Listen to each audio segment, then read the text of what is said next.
Hi everyone, today I would like to discuss whether buying organic is worth your money. I've actually been able to find a lot of good research on the topic to really help you make a better decision when it comes to buying organic or non-organic. What I'll do is quickly explain what organic is and what it means for your health. And I think you'll be quite surprised about some of the benefits of buying organic food. So what we'll do is dive into the facts, the research, and what I really found about organic foods versus non-organic foods, and whether it's time for you to invest in organic. I'll also explain how not eating organic food may potentially impact your weight loss success, as well as obviously your health goals. Now let's get started.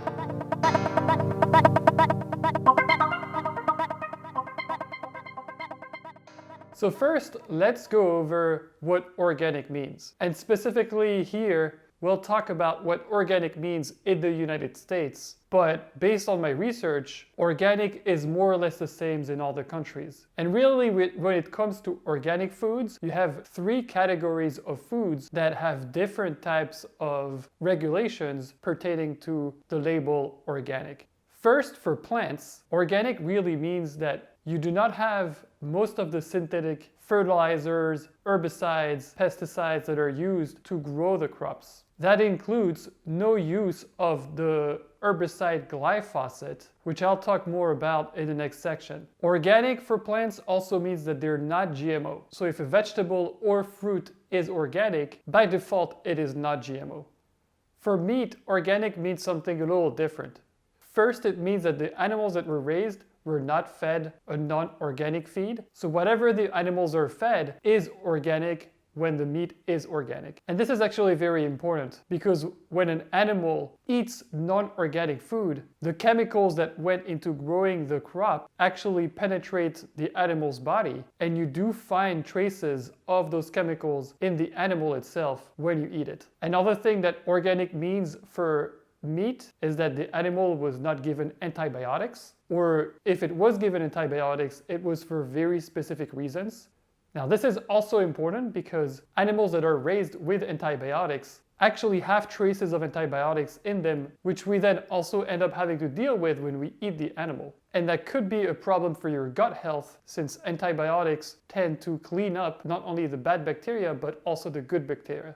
And this is actually important for weight loss, since gut health has been linked to a better ability for somebody to lose weight.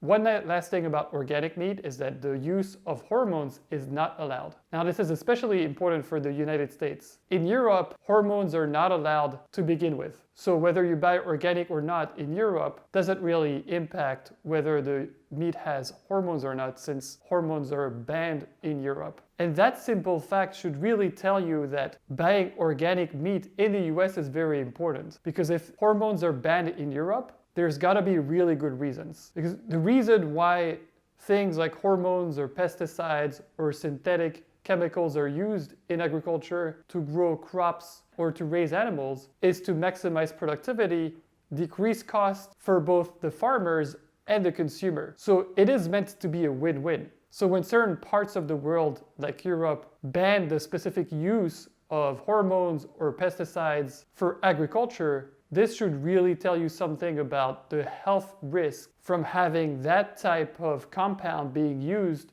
to raise animals or grow the crops that you'll then eat. And when it comes to using hormones to raise cattle, the European Union actually has a public document that's available to anyone, and I will give a link for you down below, that explains why the European Union banned the use of hormones for meat. And essentially what the European Union has found out is that using hormones for raising cattle is very likely carcinogenic. The other thing about adding hormones to an animal is that they then trickle down to your food intake and end up in your body and can very well disrupt the hormonal balance within your own body, and hence potentially prevent you from losing weight or causing other problems, like potentially causing cancer.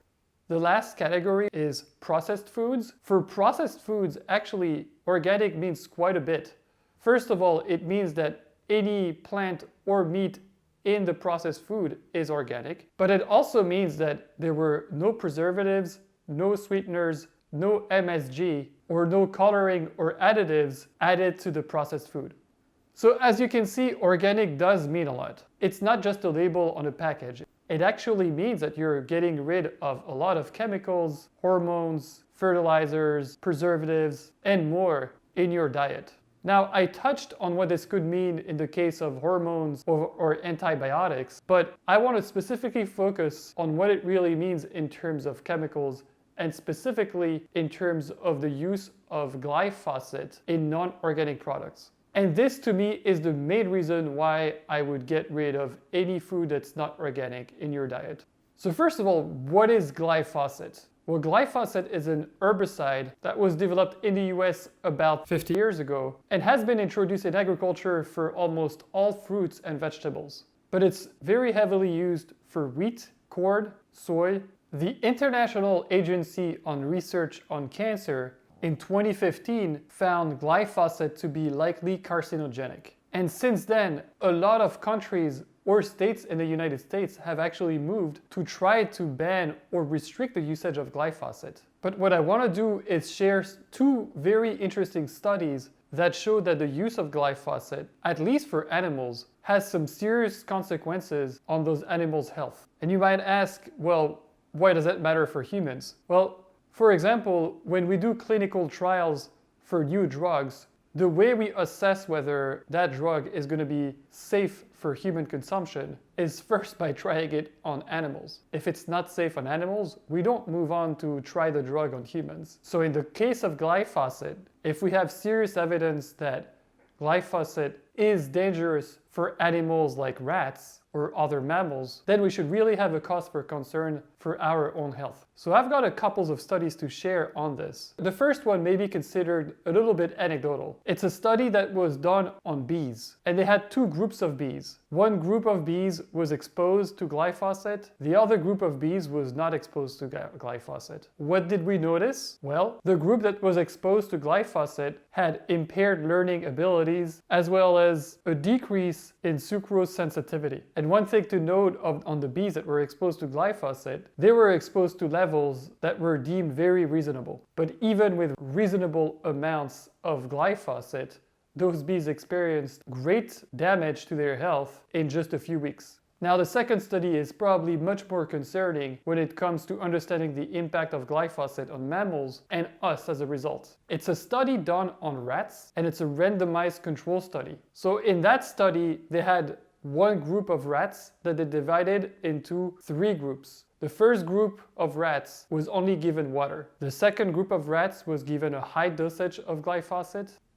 And the third group of rats was given a low dosage of glyphosate. Now, what did the researchers observe? Well, the two groups of rats that had the glyphosate experienced both kidney and liver damage in just a few weeks. So again, if this was a clinical trial for a new drug, that drug would not move on to the next stage of research. They would have to keep working on the drug until this is resolved for it to be able to be tested on humans. And yet, glyphosate is allowed and is used across the globe to grow crops, whether it's vegetables or fruits. As I mentioned, when you buy organic, glyphosate cannot be used in the food that you buy. Whether it's a vegetable, a fruit, the animal that you're eating will also not have been fed with any food that was in contact with glyphosate, and same thing with the processed food, no glyphosate. But a lot of people are still suspicious of whether that really means anything. Meaning, how am I sure that buying organic will not have glyphosate? Maybe the farmers are able to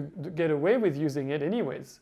Well, I actually have an answer for you then. There's a really cool study done in the US on 16 adults and children. What they did there is that for 5 days they had people only eat organic foods, and they measured the urine content of glyphosate at the beginning of the trial and at the end of the trial. And what did they notice? After just 5 days of eating strictly organic, the glyphosate content of urine for those 16 people dropped by more than 3 times. 3 times in just 5 days. I mean, that's huge. But I have a couple of comments on this though. The first thing is, it's really concerning that those people had such high levels of glyphosate in their urine to begin with. For those that think that even if glyphosate was used to grow crops or raise animals, maybe it doesn't really end up in our food or in our body. Well, this clearly shows that it does. And if it's in the urine, it means that it went through your kidneys. And I already talked about that study on rats and the damage done by glyphosate on kidneys. Personally, I removed any non-organic food from my diet 3 years ago. And I can tell you, in my experience, that it has made a huge difference. I'll actually create another video where I can share what it did for me, if you're interested in that.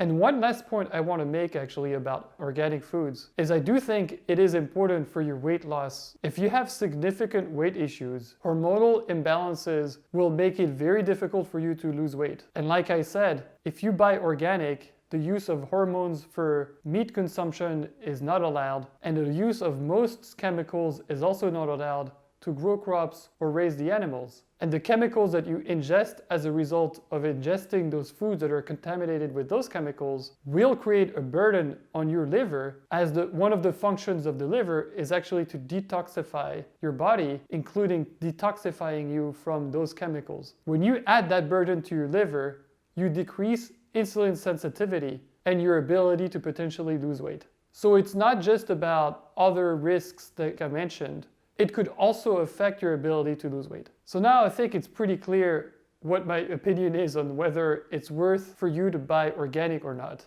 And I just want to be clear on the pros and cons here. It's not like buying non-organic food is going to make you die tomorrow. You may never have any health issue from eating non-organic foods, to be clear. But based on the research, I think it's pretty clear that it does increase the risk of you getting something that you don't want to get. So in my opinion, I think it's a clear no-brainer to spend the extra money on organic than to try to save it and then potentially regret it if you have some sort of health issue. And nowadays there are more and more organic products out there that are pretty affordable. And a lot of places like Trader Joe's or even Whole Foods or Costco sell organic foods for very low prices. So I think you can really eat a strictly organic diet even on a budget. And especially since if you want to move towards more organic foods, you're probably going to have to prepare the food yourself, which is always much cheaper than buying the food from a restaurant, for example. So you might actually end up saving money by trying to do this.